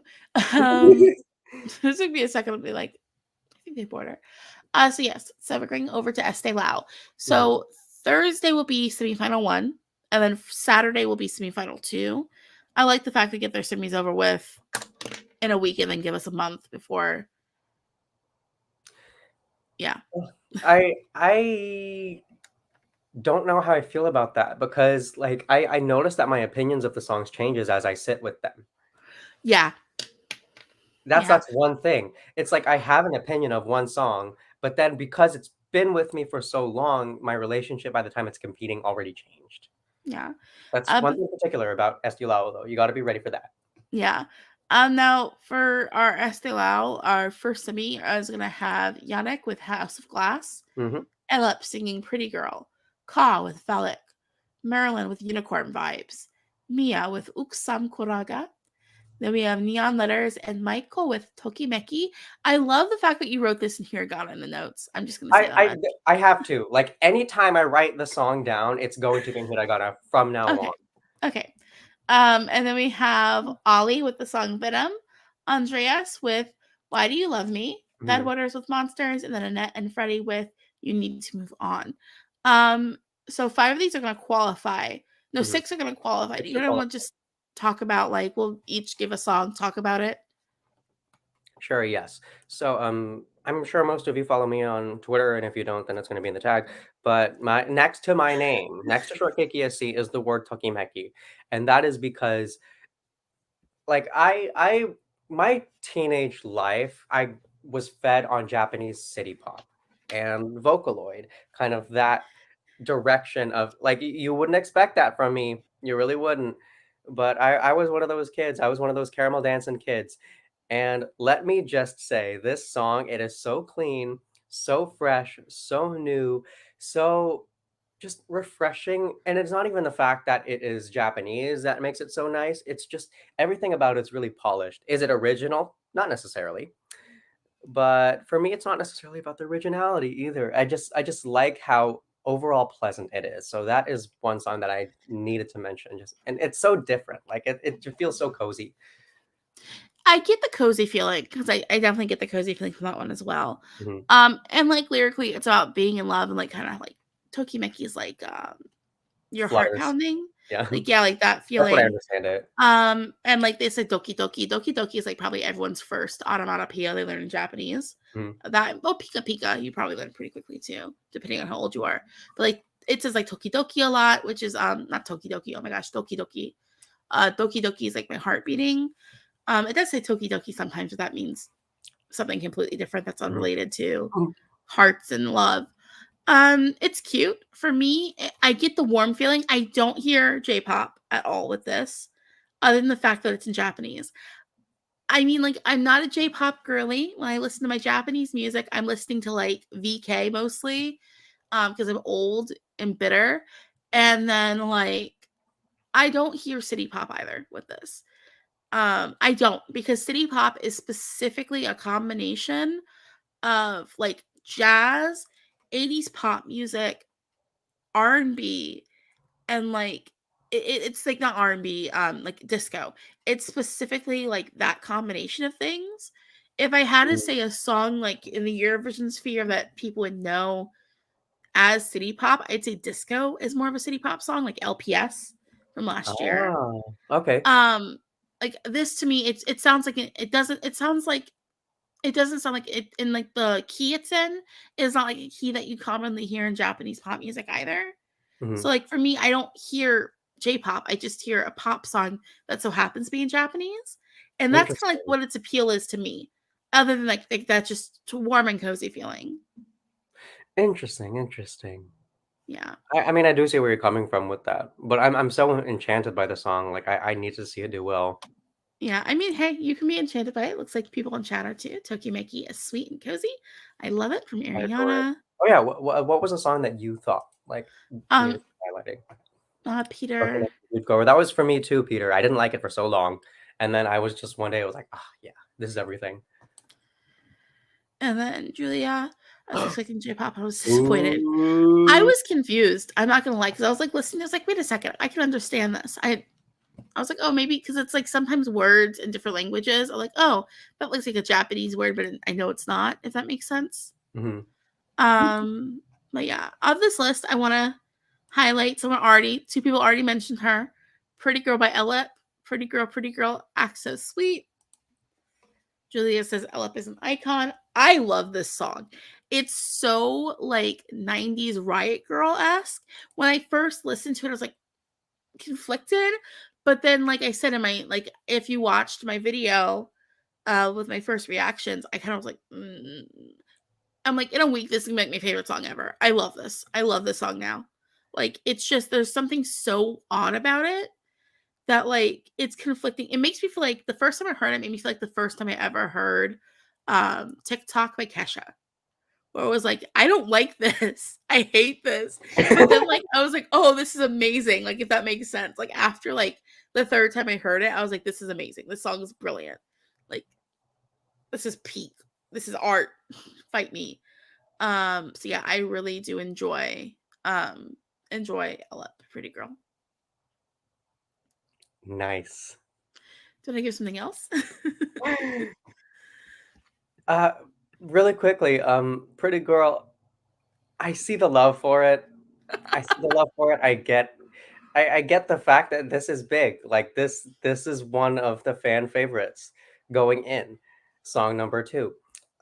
She so I like it's been a while we've had these songs from SULL, you guys. I've heard Pretty Girl a couple times.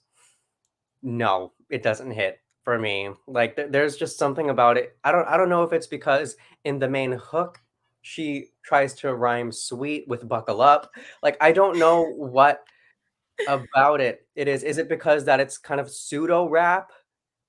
It for me, it just comes off very much of like girl band. It felt like it's like a girl band, but she's not a girl band, and it's like got a lot of attitude and swagger to it. That's like it feels really punk rocky to me without being a punk song. It has like a punk sensibility and personality.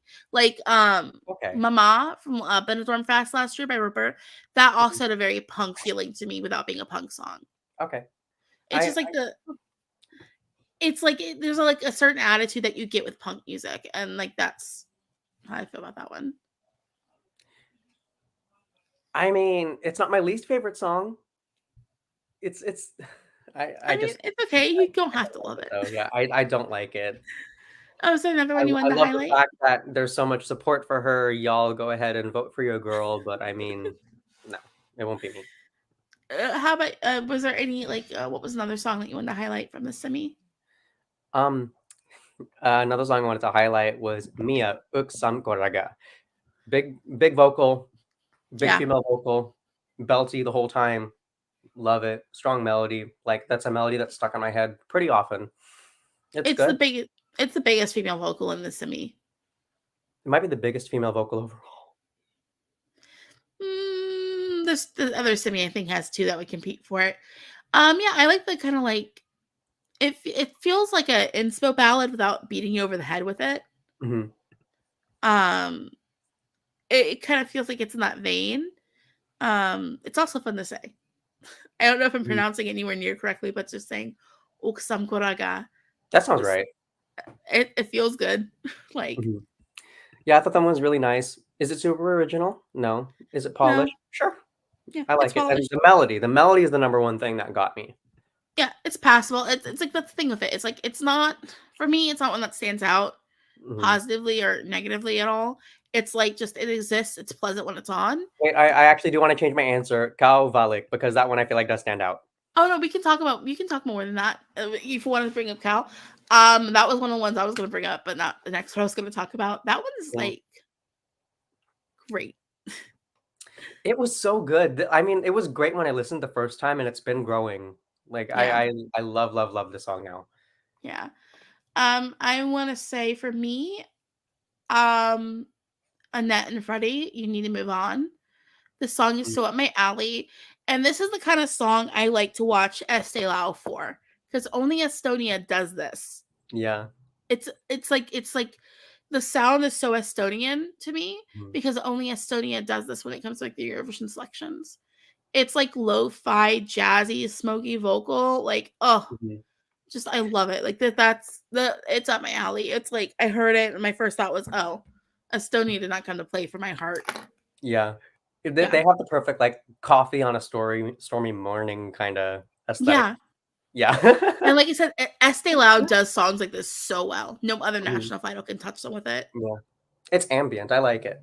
Yeah, like it's so good. It's like just I, I need Estee Lauder to have a song like this every year. Mhm. Or Uh, even win. yeah, it'd be so great. Julia says "New Move On" is great, so great too, and Smoky Smoky Lounge Lounge Feel. feel. Mhm. Was there anything else from the semi you wanted to talk about? Ollie's Venom, I think is great. Yeah, a lot of people are kind of highlighting that one. I don't connect with it personally, but I do see like the appeal of it. I connect with it. I just don't think it's, I feel like this is the song I feel like every national final has that one song that is trying, Hmm. to do the Eurovision formula kind of a deal. Even if it's not intentional, this kind of feels like it falls within that camp of Eurovision formula. Hmm. Nothing And wrong with that per se, but I mean, like, I think that's why people are highlighting it. Can't yeah, wait for Staging Tuyo and Monsters. yeah. I want to see the staging for Monsters. I feel like Monsters is going to be really interesting visually. Me too. Um, and we know Estonia knows how to do an interesting rock song Mhm. stage wise. There's always But the yeah, interesting rock, there's always the smoky loungy. yeah, like There's Estonia always the knows. inspo pop, like, Estonia gives us so many, like, they're staples in Estilo, really. Yeah, but yeah, that's the first semi. Do you have any other songs you want to highlight in the first semi? Um, no. Same. All right, let's go over to semifinal two. Yeah. So semifinal two, our songs are Inger, Awaiting You, Lennox and Bonzo with Aeg, Milek with Tuju, or To You, I'm sorry, Elisa with Bad Philosophy, Robin Yukanthal with Kurupusemastued, Emils with So Good at What You Do, Virat with Salalik, I'm sorry, Sissy with Lighthouse, Carlos Ucarera with Whiskey Won't Forget, and then Alika with Bridges.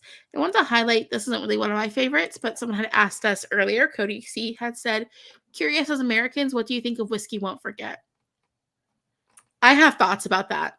I mean, it was one of the songs I had to You highlight. start with your thoughts first, and I'll better curtail mine as you're speaking. I feel like it's trying to be a country song without being a country song. Mm, Like if it leaned more into that country, if it leaned more into that country sound, because to me lyrically it's very country, but mhm, it doesn't have that same sound to it. It's going for pop. And I feel like if it leaned more into a country sound with it, it would actually go up for me and be a song I would highlight as a positive. Whereas right now it just kind of makes me feel like it's not, it wants to lyrically be country, but it doesn't want to take that risk musically. mhm. Like if this No, was an you said entry it from the perfectly. if this was an Yeah, entry from the Netherlands, 100% it would be a country song. mhm. And I feel like if it was a country song, it'd have more of an identity.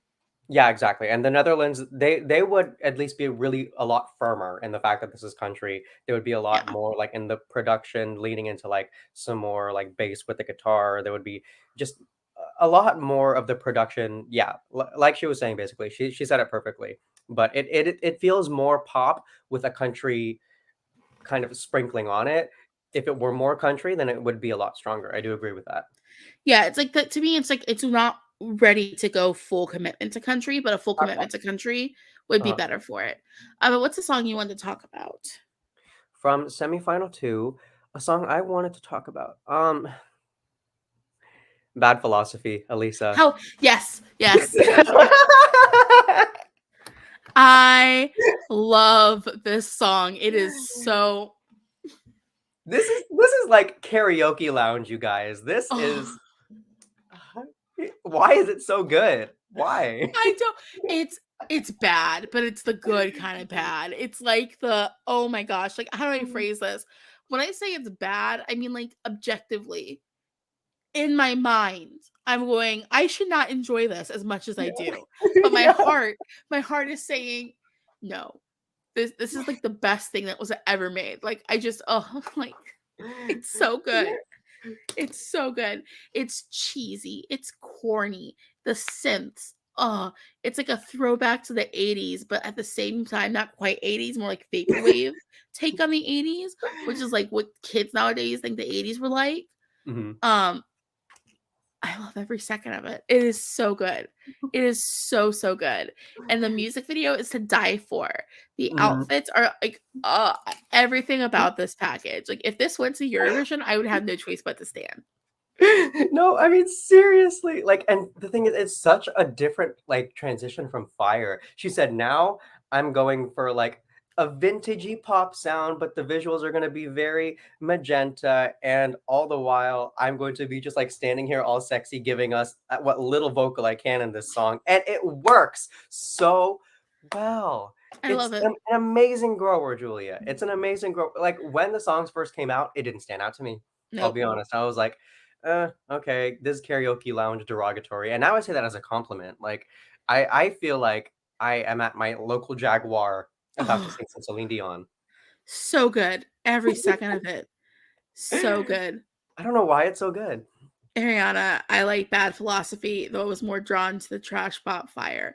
Again, I prefer Bad Philosophy over Fire. Fire, I did Me not too. understand. Me either. Bad Philosophy is my DNA comprehends it. My DNA is like, this is amazing. Like, oh, like I can't I can't help but like ah, it's so good. Like it's probably like the Estee Lauder song I listen to the most, even though it's not my favorite. I just love it that much. I mean, it makes sense. Like this is it follows the philosophy of pop music very well. It's like there's a hook, there's some like electric sound, and the lyrics are pointless. And once again, there's no vocal moment. The vocals are literally all in one octave, and that's all she needs to do. That's all she needs to do. Yes, I love her. I love the That's song. this is Amazing.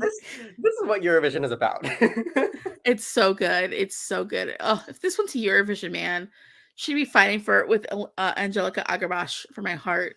She just Uh, needs to be the one and only delegation, if that's the case, to do the bisexual staging, to claim that and say no one else can. Because we yeah, can't have another 2021. no, we can't. I Um, knew that was coming. Like I always said this was coming. I said there's gonna be 1 year in the near future where it's just gonna be way too like fake 80s synthy that everyone's gonna be doing the bisexual lighting. And 21, that was literally the case. Everyone mhm. who did that lighting killed each other. Yeah, they did. They just like, They all kill each no, other. mine. Yeah, no, love it. Let's see here. 'Cause that was your first song you wanted to highlight, I guess. That was my first song. I don't know what to choose because I like this to me a lot. I'm gonna go with Inger, Awaiting You, because I did not see that Mhm. coming. This is my favorite I English song. My Same, favorite English song, yeah. same. I love that this is summertime. This is fun. This is pop. This is it, I don't know how like it is in with Inger's like oeuvre, but with the Mhm. songs that we've seen from Ines de Lau, this is the one I like the most. I Well, the one with absolutely the love this song. ukulele was not a vibe. It's No, all about no, it's all about no. this year. It's the summer jam. Mhm. Like, Inger understands now, like, we're headed into summer, what's a good summer jam? And this is summer pop. Exactly. And Yeah. Estonia has a lot of good summer pop for after Eurovision. That's just something that they do well. So Mhm. it just falls right into place. It's a warm-hearted song from Inger. Yes. Mhm. Well, I mean, Agree. I associate Inger with more warm-hearted kind of, Yeah. I associate, like, a lot of warmth. Even that ukulele song I didn't like. Every song we've seen from Inger has been warm. Mhm. It That's a staple. it's like it's to be expected. But Mhm. like this is warm but like pop, which you don't really get very often. Mhm. What's another Yeah. one you wanted to highlight? Well, yeah, like, I was also gonna mention Inger because Candy Sweet, but To Yeah. You by Milik. That's fun. That one is so Oh, much fun. it's It's so so good. I love how like we're on the same page here mentally, right? Finally, yeah. Um, that was like jangly guitar rock, Mhm, like very 90s esque. Oh, early 90s, early actually, I might even earlier than that, like 80s REM esque, like when they were touring with the Replacements. mhm. I don't know if those sentences mean anything to you, but they mean something to me. Um, Loved it, I'm loved sure it, they mean something for our viewers as well. absolutely loved it. Um, It's got a hook. I mean, like, it's so much fun too. I love the music video. I feel like it's gonna be super imaginative on stage, and Estonia, they can quite bring bands like this to life. yeah. Hmm. So, Um, I yeah. think I'm gonna choose something chaotic. That's probably Mm, like only for me. mm, And actually was one of my winners. I had mentioned 2010 earlier and how my top 5 got wiped out and he was amongst them. Robin Yukental. Oh my gosh, what did he say? Saying his name wrong. Robin Yukenal. With the song Kurub Kurubse Mastud. it's high art. I love this. It's high art. It's so weird, but like I, But it's not average. it's It's not it's like boring. It's not any of that. It's so it's like interesting. It's pure jazz, interesting. funk, experimental, a little bit of like acid rock, a little bit like Yeah, it is very 90, like a acidy. little bit like late 60s kind of psychedelic rock in there too. It's Mhm, like harkening back to so many different things and it's put together in such a way that you can't listen to it just once. You have to listen to it like twice in a row, two, 3 times. I mhm. absolutely love it. Like this is my favorite song in Estee Lau. Um, Well, and I it's mean, like it's the the one most that's like the artistically least. dense. It is It's the most niche out of all of them. mhm, yeah. It's so charming too. Yeah, it's like it's right up my alley. Mm, I love songs that I have to listen to more than once. Like if I yeah. go, I'm like, oh yeah, I have to listen to this right away, right after I listened to it the first time. I like that Mm, song. Like to me, a compliment, the biggest compliment I can give is like, let me pick this song apart and see why I like it so much. and this one, like, it's so layered, like, Yeah, even my listens this time around, like, I still haven't figured it out. There's something about it. There's still some kind of, like, thing about it that I haven't unlocked yet. That that is that is even just, like, drawing me because like, a lot of Estee can be poppy, can be hooky, not a ton original. This is so ridiculously original yeah, to a point where it's unmistakable, which is something that you like to see now in Eurovision, an unmistakable sound from an artist, which is something I see with, Robin. yeah. Like I just with that one's my personal favorite. Mhm. It's just my personal taste. I know it's not gonna do. I'm not delusional. I know it's not gonna do Yeah. like numbers or anything like that, but it's like it's just personal taste. Mhm. Did you have anyone else you wanted to bring up? Let me have one last look here. because we got some things in the comments I wanted to comment on too. So That pretty much covers everyone I wanted to mention for SD. Oh, okay. do you think it's CC's strongest entry this year? Here's my thing with that song. So when I first heard it, I was disappointed. When I continued to listen to it, I was like, okay, this has kind of like a darkness to it that I feel like if I unlocked that, then I would be able to like further understand it. That did happen to a degree, so it was kind of weird. It grew, but plateaued again, and then it grew a little bit more and plateaued again. I feel like she's just inching inch by inch until eventually I like this song. I don't think it's stronger than last year. I don't. Um, I think it's her strongest entry. Or like 2 years ago, sorry. Yeah, personally, I think it's her strongest entry she's brought to Estee Lauder so far for me personally. Mhm. It's just there's something about it that I'm not connecting with though as much as I have with other ones from her. Mhm. It's like the thing is with her is like I love her voice. I think she's a great vocalist, but I'm just waiting for her to have a song at Estee Lauder that I think suits her as Yeah. like suits her to the full potential. Mhm. Um, and I want to like I know another song that's really popular with people is "Bridges" by Alika. To me, the like Alika and CC are fighting for the same kind of like demographic. Wow, yeah. Like those two are like I really am upset that they're both in the same semi. Because Mhm. like now my thought is okay, is one of them gonna make it where the other one doesn't? Are they gonna cannibalize each other? Are they both gonna get through? Like, you know what I mean? It's just like I feel like they're going for the same kind of like person to be drawn to them. And like for me personally, I don't really connect with either song. Cause it's just like I think Estee Lauder is so strong this year that like Mhm. even those songs that we didn't highlight that I really enjoyed, like ML's So Good at What You Do. I really like That's a big that one. one. That's a big one. Um, did we bring up Salalik? Salalik, what's Salalik again? Oh wait, no, not Salalik. Never mind, not that one. I Yeah. mixed it up with something Oh, else. yeah, I didn't like that one. Um, maybe in the first of me, who was I thinking about? Oh, we didn't talk about House of Glass in the first of me. I'm not normally a big fan of a ballad, but I think Yannick's ballad, like that's one of the stronger man ballads I've heard in a while. Yeah. Mhm. With Heart of Glass. Like I think this is a really strong national final. Um, yeah. I mean, I know people like Lighthouse a lot. Like Julia says that like Lighthouse is my third favorite this year. It's just like for me personally, I think there's just other stuff I'm more drawn to Mhm. Yeah, in same. this selection. And like I just there's something about Lighthouse that just I think maybe like lyrically it's kind of clunky for me. Yeah, mhm, I pick up on that And too. it's like there's words there, like there's too many words Mhm. that shouldn't be there. Ah, Yeah, and one thing about both Lighthouse and Bridges is just, like, I feel like they both build up to nothing. Is yeah. that just me? I feel like they both No. build to nothing.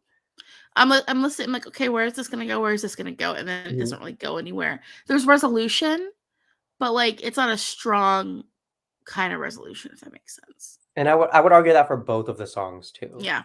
Like I 'cause agree for they both of both go them. for abrupt end, Yeah. which, I mean, that would be great if I got some kinda satisfaction at a certain Yeah. point in the song that was kinda like the click moment. I don't know if Eurovision has ruined me to a point where I kind of, like, want to experience that now with songs, but like, the way that they were both produced, there's why so much build, you know? Yeah. Like, is it because you're waiting to see it produced on stage to kinda give it that like, give it that dimension, kind of like the Blackbird effect, you know? Hmm. How, like, there was never a moment in that song, but it's just you're supposed to sit with it, and then it, like, on its own grows from the inward out. I can't pick it up from the track. I can't pick it up from Yeah. the track. We'll see. Yeah. We'll see, but, But yeah. I'm the same place with you mentally with this one. It's just like I don't in its current iteration, without like any kind of staging or anything. I'm just like that's how I feel about Bridges. That's how I feel about Lighthouse. Yeah. Again, but as I said, I'm insane, as we've clearly noticed for my personal favorites in this competition. Like Hey, it's fine, it's fine, like, I'm you not know delusional. about Well, yourself. I I know I'm like crazy. That's why I'm like, oh yeah, these are my favorites are like all over the place. Mhm. Um, but yeah, that's just kind of how I feel about Estelle and how we feel about our topics this week. Uh-huh. Oh, we made it, you guys. We made it through this week's topics. That's what happens when we're gone. We have to like be all up in your business, telling you about what we think about things. Yeah. Sorry. So yeah, that was the stream. That was the stream, you guys. Yeah, that was everything for this week. We want to know your thoughts on SD Law. We want to know your thoughts on Supernova, MGP, and everything we talked about today. So don't forget, like this video and subscribe to us here on YouTube. Yep, you can follow us on Twitter and TikTok as well. We are Eurovision Fam there.